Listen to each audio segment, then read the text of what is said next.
GDP atau produk domestik bruto. Mungkin kalian sangat sering mendengar istilah ini, apalagi kalau kalian mendengarkan atau membaca atau mendapatkan informasi soal perekonomian. Ya, terminologi ini sering kali muncul.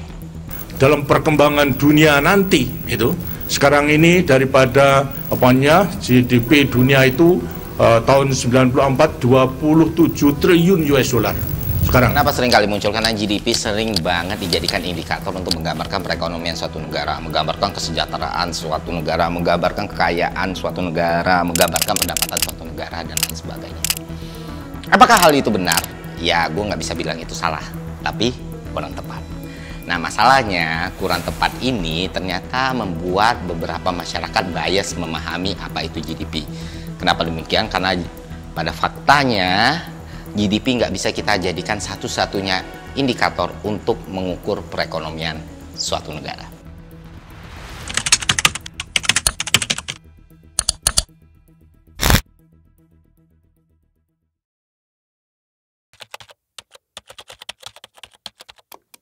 Kenapa gue membahas ini? Karena gini, yang gue temukan di internet atau pendapat-pendapat orang tentang GDP, seakan-akan semakin tinggi satu GDP, semakin besar satu GDP, berarti negara itu semakin kaya atau penduduknya semakin sejahtera, padahal bukan begitu. Nah, untuk menjelaskan itu, kita balik dulu ke pengertian GDP itu sendiri. Apa itu sebenarnya GDP? Nah, GDP itu adalah kumpulan atau total usaha barang atau jasa di suatu negara yang dilakukan unit usaha ataupun warga negara asing yang tinggal di negara tersebut dan dihitung dalam jangka waktu tertentu, biasanya 1 tahun. Itulah yang dinamakan dengan GDP. Jadi sebenarnya menggambarkan GDP sebagai kekayaan suatu negara, jelas itu adalah miskonsepsi atau pemahaman yang keliru. Nah, rumus perhitungan GDP menurut pendekatan pengeluaran adalah G sama dengan konsumsi rumah tangga ditambah dengan investasi ditambah dengan government spending ditambah ekspor dikurang impor. Inilah yang menentukan GDP suatu negara.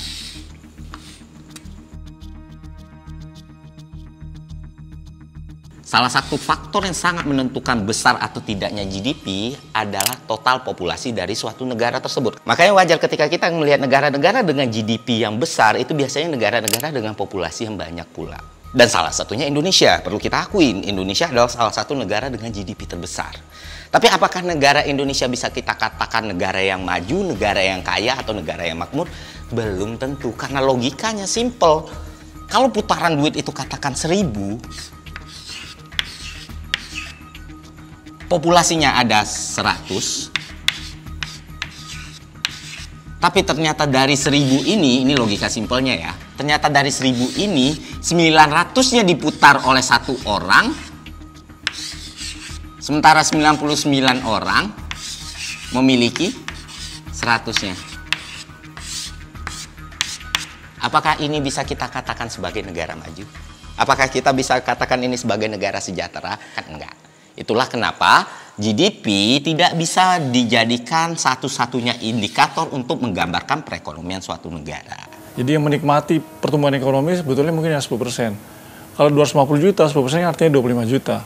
Jangan-jangan lebih kecil lagi dari 25 juta. Jangan-jangan hanya 5 juta dari 250 juta. Seharusnya yang pertama dirasakan adalah peningkatan hidup rakyat yang di bawah. Supaya gap-nya tuh tidak terlalu besar. Nah, pemerintah yang sekarang berusaha mengurangi gap dengan cara ya mulai memperbaiki akar rumput, terutama infrastruktur, terus kesehatan untuk rakyat, pendidikan untuk rakyat. Ya itu, saya pikir itu. Jadi harus ada peran dari pemerintah, di samping secara fisik juga bagaimana dari sisi pendidikan gitu kan. Masuk ya peran serta swasta ya, pihak-pihak LSM ya yang ikut ibaratnya memantau, mengontrol atau menutupi ya bagian-bagian dari pemerintah yang kebijakan yang tidak tercover oleh mereka gitu kan. Karena cuma ngandelin pemerintah tok belum tentu juga gitu kan. Apakah Indonesia memiliki GDP yang besar? Betul, GDP Indonesia sangat besar, salah satu yang terbesar di dunia bahkan sekarang. Tapi ingat, salah satu komponen penyusun GDP ini adalah putaran uang yang dihasilkan oleh warga negara asing yang tinggal di Indonesia. Dan ketika warga negara asing ini kita tarik keluar, maka itu tidak lagi bisa dikatakan sebagai GDP, tapi bisa dikatakan sebagai GNI, Gross National Income. Dan GNI kita sekarang itu berada di angka 4,783 US dollar, 4.783 US dollar. Dan kalau GNI ini kita bagi per kapita, maka kita akan menemukan pekerjaan rumah yang sebenarnya. Masih belum paham? Oke, gue analogikan dengan cara yang lebih simpel lagi. Katakan gue sekarang dengan Raffi Ahmad, dan gue sama Raffi Ahmad ini bikin kelompok.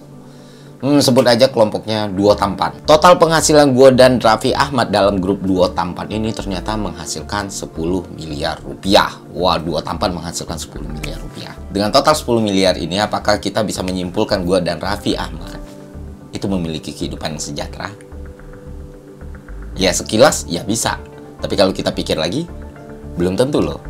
Siapa tahu dari total ini Raffi Ahmad punya 9,999 miliarnya.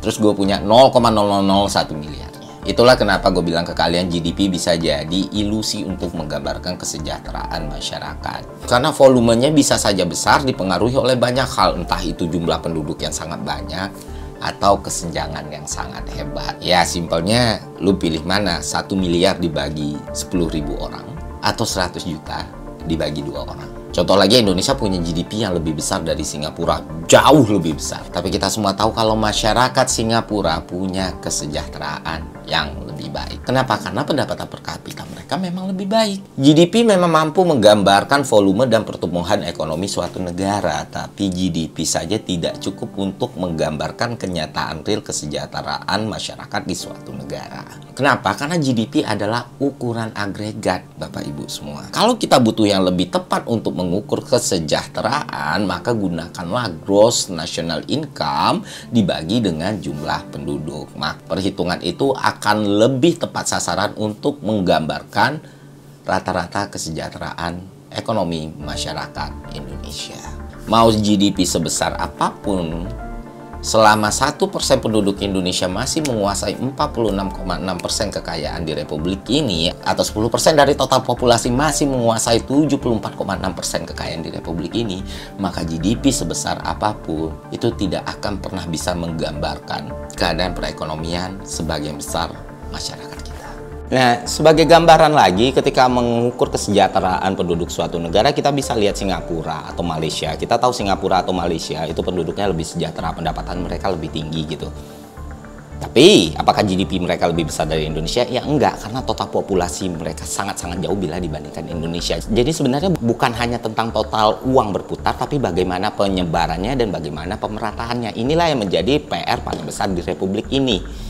Kesenjangan sosial ini harus semakin kita rapati sehingga kesejahteraan, uang yang banyak yang berputar ini bisa dirasakan oleh seluruh lapisan masyarakat. Itulah kenapa indeks Gini kita, rasio Gini kita itu harus benar-benar diperbaiki. Kenapa? Walaupun GDP kita besar, tapi pendapatan per kapita kita sangat-sangat perlu perbaikan.